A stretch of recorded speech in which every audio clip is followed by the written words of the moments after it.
mute buttons and lots of buttons that go up and down. I got these filters here, a band word there, a little bit of fire for you. I can push the guys back and forward and do anything we want. But the point is, that's nothing compared to the Pace Home Run Derby sets. Let's go around the horn.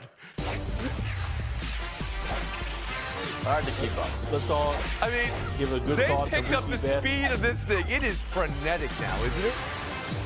For better or worse. I don't know. You can make a ruling on that.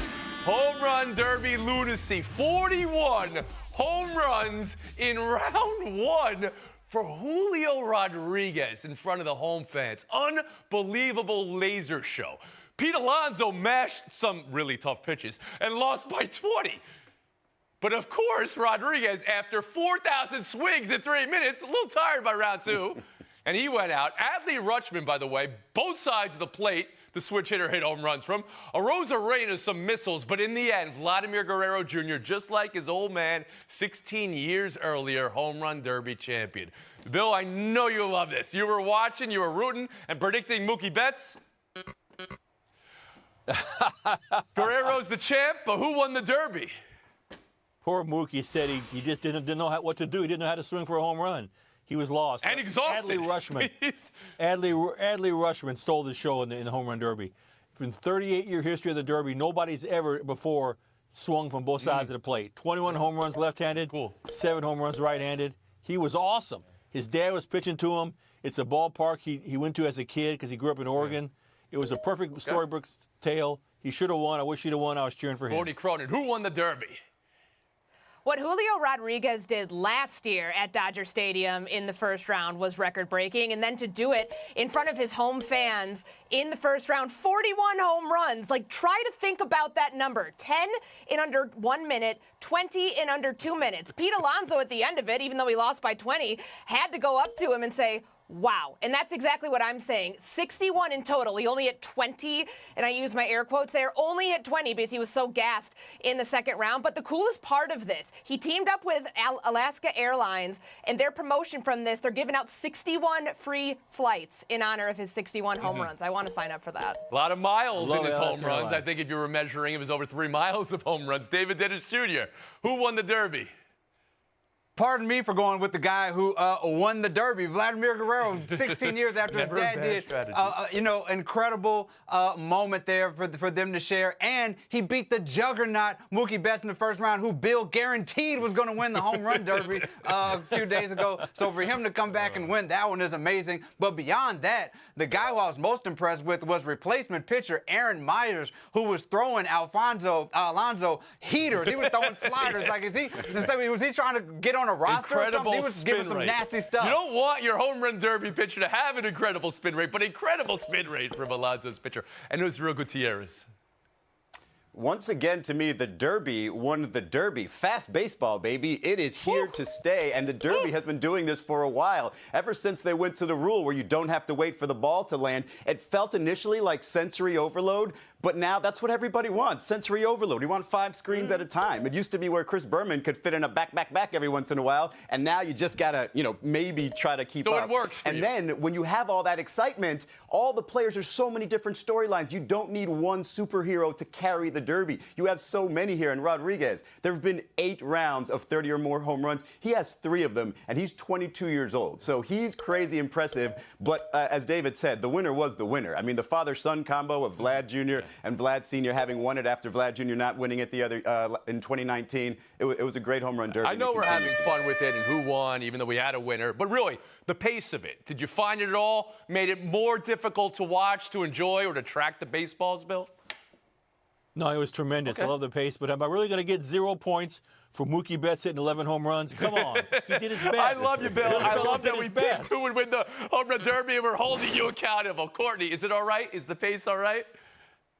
It is, but I felt like Randy Arozarena in the final round got gypped a home run or 2. I was watching how it was getting tracked, and it felt like it was not syncing up correctly. Just want to put that out. I will say this, though. At one point, there's so many balls in the air, and you've got young kids shagging flies that don't make it, but those aren't flies. Those are 115-mile-per-hour, 330-foot bombs, and somebody got hit in the head. They were okay, but there's a lot going on there. It's frenetic, much like this show. We've been horned. We'll move on. A discussion now about the hazing story that is national news. Northwestern football firing head coach Pat Fitzgerald. That was not the first course of action, also part of the story. A school investigation that began in January led to 2-week summer suspension for Fitzgerald. As the university announced this past weekend, the investigator could not confirm Fitzgerald knew hazing was going on in the program. It was only after the school's newspaper, the Daily Northwestern, reported details of the alleged hazing, and the response to that the school acknowledged forced participation, nudity, and sexualized acts of a degrading nature were in clear violation of Northwestern's policies and values. Here, what a former player alleges to have been the program-wide method: older players wearing masks would restrain younger players in a dark locker room, engage in sexualized behavior, with Fitzgerald signaling for players to be added to the list with a specific clapping motion during practice. That's the allegation. In a statement, Fitzgerald maintained no knowledge whatsoever of any form of hazing within the program. He has hired lawyers. There's also this letter of support from the team for Fitzgerald, signed the entire team.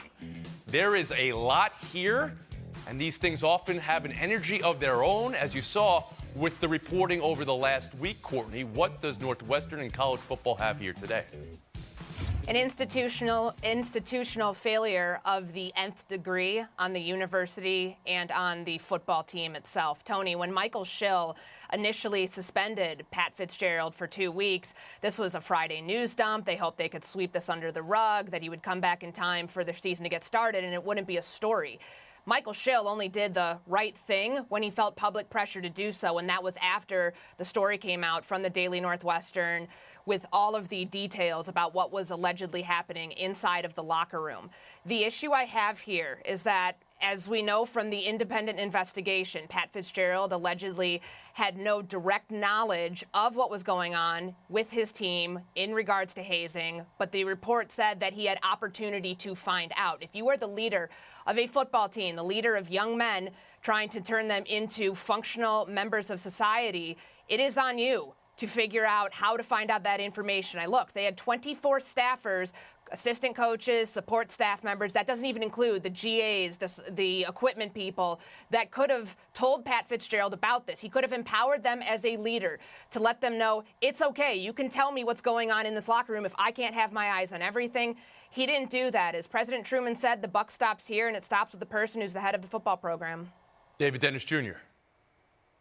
I want to first acknowledge in some bright light here, and that these students in the nation where we are shuttering sports departments across the country, these students are showing the importance of sports journalism in the future is bright. Now, with that said, I want to speak as somebody who got his master's from Northwestern, talk about the institutional malpractice that is going on here. And Courtney said the buck stops here. The buck stops beyond the coach. It stops at the president, who to this point has only written letters and will not stand up and answer questions about why he initially only gave 2 weeks of a penalty when this should have been fireable from the beginning. This is about more than that football team, because you have to acknowledge the fact that the baseball coach is also under scrutiny for the way that he treated his players. And also beyond that story, there are stories of former football players who have dealt with racism from that coach and the way that they were treated, in addition to a report of 2021 of a cheerleading coach who was taken out for that same exact racism, which might I mention is the same type of unwelcome feeling that I felt during that entire year that I was at Northwestern. So this needs to be addressed beyond the football and firing that coach, and that is at the president to handle the institutional just malpractice and the problem that they are having, that they are treating all of these students, so many of these students at that institution. Israel Gutierrez. Yeah, when Michael Schill said that the investigation found that the hazing was widespread and clearly not a secret, I mean, that's enough to show you that if something is widespread within your program, the head coach should absolutely understand what is happening or know what is happening. It doesn't matter if it was something even less serious than this hazing allegation. You're talking about Fitzgerald, who's been with the program as a head coach, as an assistant coach, as a player for 20-plus years. He should know this program like the back of his hand. And I really don't give much credit to the players supporting Fitzgerald here, because allegedly some of those players were participating in these acts. Allegedly, they're protecting a coach who might have known more than he's letting on here. So I don't really take much into what the team has to support him. And I think Pat Fitzgerald, rather than taking legal matters and trying to fight for himself, should be embarrassed that he allowed this to happen. He is old enough to understand this has happened multiple times where teams or coaches get programs taken away from them because of a lack of institutional control, and none of them, or a lot of them, have not even been as ugly as this. I want to broaden it just a little bit as we turn to you, Bill Plaschke, because I know you've covered in your own market stories of hazing before. And we're talking about one particular incident here, but we're talking about a culture in team sports, both in college and even in high school. Please, Bill. This is huge. This is bigger than Northwestern. This is a school president of a supposed academic powerhouse bowing to the head coach. He knew, Michael Schill, the president, knew that 11 current or former players corroborated the evidence of hazing, and he still let Fitzgerald off the hook for just 2 weeks suspension this summer before he got caught. He trivialized hazing, and you know what? Administrators all over this country trivialize hazing. It's happened everywhere.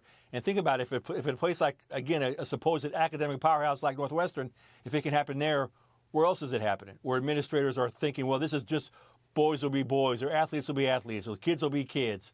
Shame on all of them. And I think every athletic leader in this country needs to look at his program or her program right now and see where, if there's hazing, what extent it is, how important it is. This is a huge issue that, again, if it happened at Northwestern, it can happen anywhere. It's precisely true, and that's why it's so insidious. This isn't the only hazing story this summer. We saw Harvard hockey just this past week, this women's hockey team.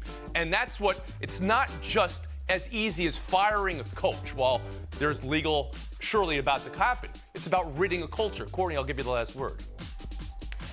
Northwestern is a place that is postured. It is above the meathead ideology that is so often found in football locker rooms. As Bill brought up, there are stringent academic requirements for admission within athletics, too, was supposed to hold them to a higher degree. And it's very clear that they've failed in maintaining I think of it like standards. this. You can't separate the college part of college sports, right? Just put this happening in a maths class or in a psychology class. It's an absolute no. So that's why it also should be an absolute no in all college, high school sports. We must acknowledge the Daily Northwestern story reported by Nicole Marcus, Alice Brown, Cole Reynolds, and Divya Bardwaj of the Daily Northwestern. Congrats to them.